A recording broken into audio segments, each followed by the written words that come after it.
Assalamualaikum warahmatullahi wabarakatuh. Kembali lagi dengan saya Sabita Nurul Putri Rusmantara, mahasiswi dari Institut Ummul Qura Al-Islami yang pada saat ini sedang berada di semester 7. Tema dari materi kali ini adalah memperkuat kesadaran multikultural menuju Indonesia Emas 2045. Masyarakat Indonesia merupakan masyarakat multikultural, di mana masing-masing daerah memiliki karakteristik yang unik dan khas, dengan jumlah wilayah NKRI sekitar kurang lebih 13.000 pulau besar dari kecil, dengan jumlah penduduk 277,5 juta pada tahun 2023. Indonesia memiliki lebih dari 300 kelompok etnik atau suku, lebih tepatnya 1.340 suku bangsa di tanah air menurut sensus BPS tahun 2010. Keberagaman di Indonesia jika dapat diharmonisasi dan diberdayakan, ini akan menjadi kekayaan, kekuatan, dan aset bangsa yang sangat dahsyat. Tapi di sisi lain, ternyata keberagaman yang ada pada masyarakat Indonesia justru menimbulkan banyak konflik antar golongan masyarakat. Kesadaran multikultural adalah pemahaman, penerimaan, dan penghormatan terhadap keberagaman budaya dalam suatu masyarakat. Di Indonesia, kesadaran ini sangat penting mengingat keberagaman suku, agama, ras, dan adat istiadat yang ada di dalamnya. Tingkat kesadaran multikultural di Indonesia ini bisa dibilang masih rendah, karena masih sulit untuk bisa terciptanya toleransi dari keberagaman yang ada. Nah, kesadaran multikultural yang menjadi visi Indonesia Emas di 2045 ini sudah pastinya memiliki tantangan dalam melaksanakannya. Nah, di sini terdapat 3 tantangan dalam mewujudkan kesadaran multikultural. Yang pertama itu ada diskriminasi dan intoleransi. Masih banyak diskriminasi berbasis suku, agama, dan ras yang dapat menghambat persatuannya itu sendiri. Di Indonesia ini keberagaman atau banyaknya agama dan suku masih menjadi alasan dari banyaknya konflik yang ada. Yang kedua, itu ada hoaks dan polarisasi sosial. Jadi, penyebaran informasi yang tidak benar dapat memecah belah masyarakat. Kenyataannya, realitasnya ini sekarang netizen di Indonesia atau masyarakat Indonesia ini dengan mudah mengakses sosial media, segala macam informasi, baik itu berbau politik, baik itu berbau agama, baik itu berbau pendidikan gitu ya. Penyebaran informasinya itu sekarang dengan cepat meluas dan langsung dicerna dengan oleh masyarakat ya. Padahal belum tentu berita ini tuh benar gitu. Jadi berita-berita bohong ini banyak yang akhirnya menjadi pemicu dari konflik antar agama atau antar suku seperti itu. Terus juga yang ketiga ada kurangnya pendidikan multikultural. Jadi pemahaman tentang keberagaman masih perlu diperkuat dalam dunia pendidikan dan media sosial. Jadi media sosial ini harusnya menjadi perkembangan teknologi yang memiliki banyak manfaat. Itu justru saat ini masih lebih banyak dampak negatifnya gitu ya yang terlihat, yang terasa, termasuk tentang kesadaran multikultural ini.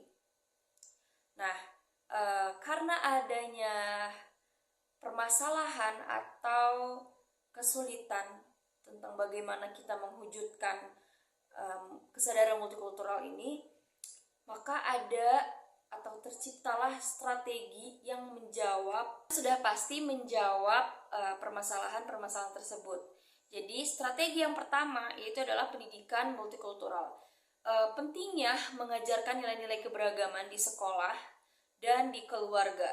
Jadi pendidikan-pendidikan yang memang didapatkan di sekolah atau di keluarga ini akan menjadi bekal bagi bagaimana sikap toleransinya ini terbentuk, seperti bagaimana kita bertoleransi dengan yang beda agama di sekitar rumah atau teman satu sekolah seperti itu.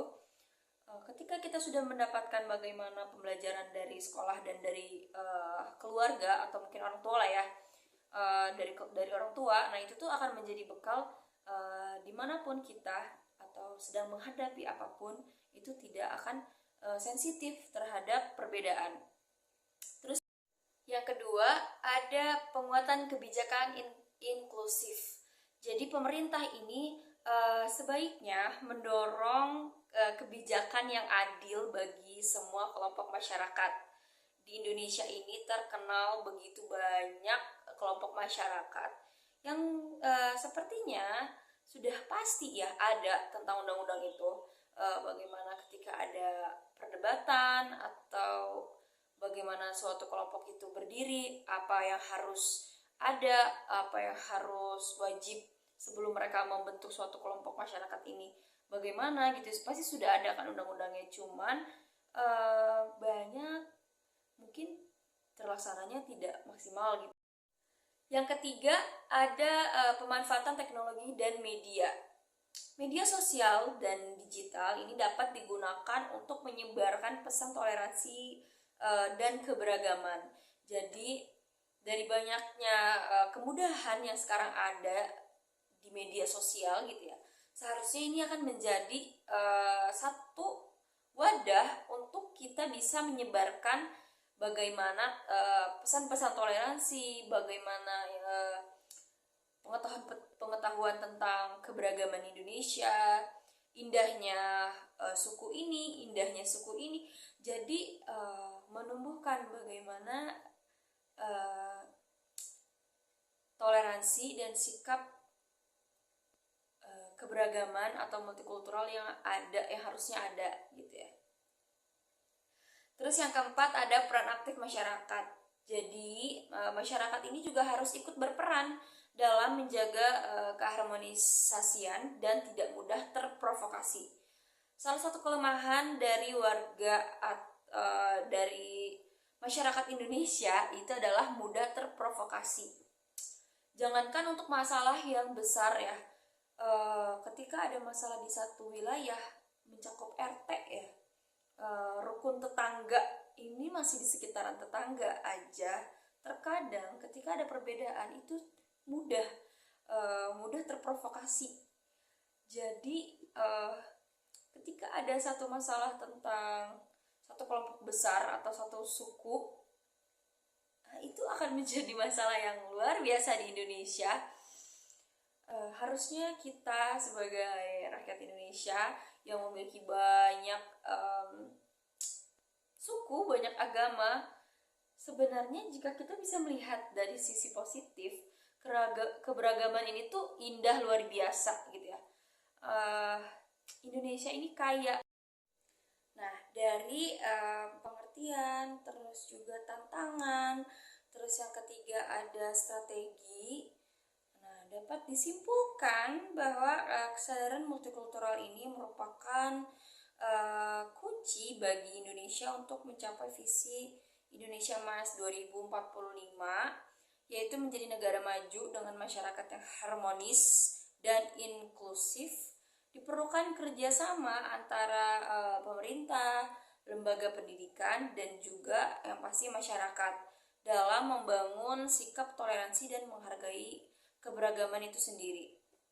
Jadi diharapkan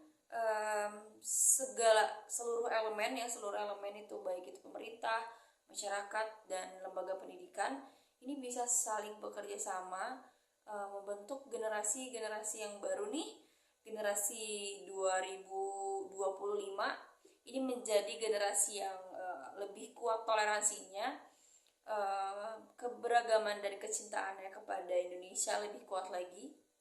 Dan semoga kita bisa memanfaatkan sosial media tentunya sebagai wadah untuk bisa menyebarkan pesan-pesan toleransi, bukan yang memprovokasi.